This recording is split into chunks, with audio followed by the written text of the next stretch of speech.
Hi, I'm Clinton, I'm Claude, and we're the Lamest Defenders. and on today's news broadcast, Kevin Feige emerges as the new Thanos as he uses the Time Stone to bring back Spider-Man and snaps his finger to make Marvel Studios dust.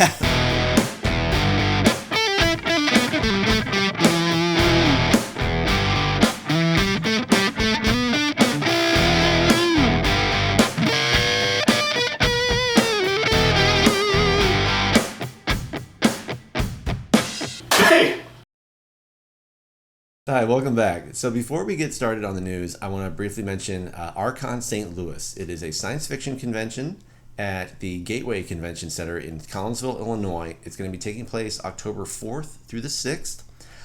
If you're in the area, please stop by. You may see one or two of your Lamest Defenders walking around. If you're lucky. If you're lucky. And there's also going to be a booth from Baskerville Productions. They have graciously provided us with our original theme music. And they're also going to have some great stuff there too. So Hope to see you there. Yeah, if you're in the area, please stop by. So it looks like Marvel Studios, the ones who make all the movies with Kevin Feige, the good ones, movies, yeah, they're going to be taking over Marvel Television. So when Agents of S.H.I.E.L.D. ends, I believe next year, that's pretty much going to be it. About time, Yeah. Man. So, Thanos should have dusted that one a long time ago. so it looks like the shows on Disney Plus will be given a Marvel Studios like budget. They only want to. This is per Variety. Yeah. A Marvel Television insider. Mm-hmm.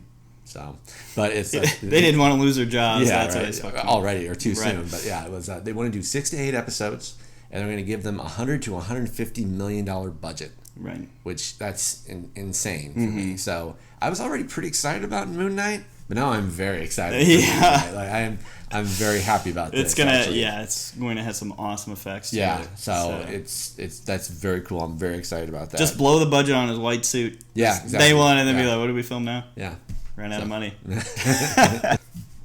All right, so obviously you guys have probably heard that Spider-Man is returning to the MCU. That just happened this Friday. What? Huh? Yeah. What? Another Thanos reference, the Time Stone, and apparently Kevin Feige. I guess a Hollywood Reporter wrote an article regarding Kevin Feige is trying to think of a kind of a better way to wrap up the Spider-Man MCU, I guess, just story itself. Sure. So, yeah. Which makes sense just because it is another studio's property, so you never know. It could just happen again. Yeah. And then also, obviously, Spider-Man is going to be in the Sony Spider-Verse stuff, so I think this is smart and maybe something that could be fulfilling. Kevin Feige obviously knows what to do, and maybe he will leave it as a possibility that Spider-Man could return at a future time, maybe just for a one movie type deal.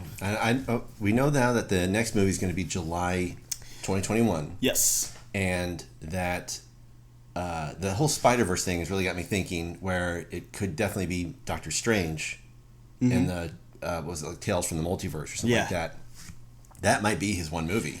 That might kind of like, because hopefully that comes out after that one, after the trilogy wraps up. Yeah, and they give him back. They could be like, oh, he's trapped in the multiverse now. Or even they can still use Doctor Strange to kind of wipe everyone's memory that Peter Parker's Spider-Man too. Just do Oh, that would suck. It would suck. Yeah, I hate that so much. I don't know. Marvel Comics is used to it with Mephisto anyway. Men in Black. Speaking of Kevin Feige, this is a very Kevin Feige heavy episode. Busy man. He's a very busy man. He's so busy that he's going to be producing a Star Wars movie. No idea if it's a trilogy or if it's just a one-off. We have no clue. This just kind of broke recently within the last couple weeks. So that's just something that should have happened a long time ago, I feel like. And they need a magic basically for Star Wars, it feels like. And who knows, after the J.J. Abrams movie, I know there's a Rian Johnson trilogy that maybe 3 people are excited about. Rian Johnson's one of them. Yeah, the other one's his mom.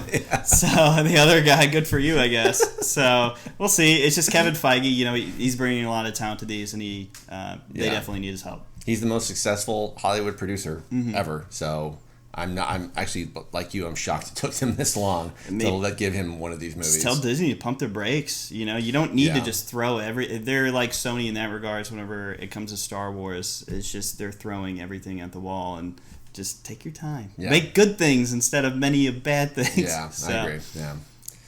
But also, the last bit of news for this week is mildly exciting, just because more stuff is rolling now with MCU for the future, and looks like Shang-Chi will be starting filming production in November. Yeah, so which is cool. Yeah, that's exciting. That comes out actually in 2021 as well. Yeah, it's a busy year, 2021. Yeah. I guess it takes that long in post-production just to get the effects and everything else. Definitely. So I mean, I can see it for the Eternals. I don't know so much for a kung fu movie, but yeah, it just depends how much live action stunts they do, which I really hope they do a lot of it. Oh yeah, I hope they should. Yeah. And then just put the effects over. Yeah. Oh, for sure. Yeah. Over his kicks and punches. Agree. Yeah. But so for 2021. Speaking of how many movies they're doing, so you have Shang-Chi, and then it's Doctor Strange, the Multiverse of Madness. Yeah, Multiverse, thank you. Multiverse of Madness. Okay. And then you have the Far From Home sequel, the Spider-Man movie. Yeah. And then finally, Thor, Love and Thunder. So I think that's the most movies I've ever come out with. Probably. In 1 year. Probably ties it. I mean, that seems like a very busy year. And all 4 of those movies, we're all pretty excited about. Yeah, exactly. Yeah. So, because you have the Mandarin, if you don't know Shang-Chi, at least you have the Mandarin. It's such a big Marvel And he's villain. still there. Yeah. I think it's still cool that we're getting that villain. Yeah. Marvel has that problem of killing off villains, so we need some good ones now. Like you're keeping kind them of around. killing them off. They're like, let's keep these guys for a minute. Right. So it's exciting. Definitely. Well, that's all the news that we have for this week. So next week, actually on Monday, there's new DLC coming out for Marvel Ultimate Alliance 3. Curse of the Vampire. So I'm playing that at the crack of dawn, basically, or at least as soon as it releases. As soon as it's on, I'm going to try my hardest to do quite a bit of videos for you guys, and maybe even some character previews on kind of their moves, the power sets, and really what they bring to the table. So it'll be really cool. Yeah, definitely. Be sure to check those out. Well, that's all we have, and thanks guys for watching. Thanks. Stay lame. Bye.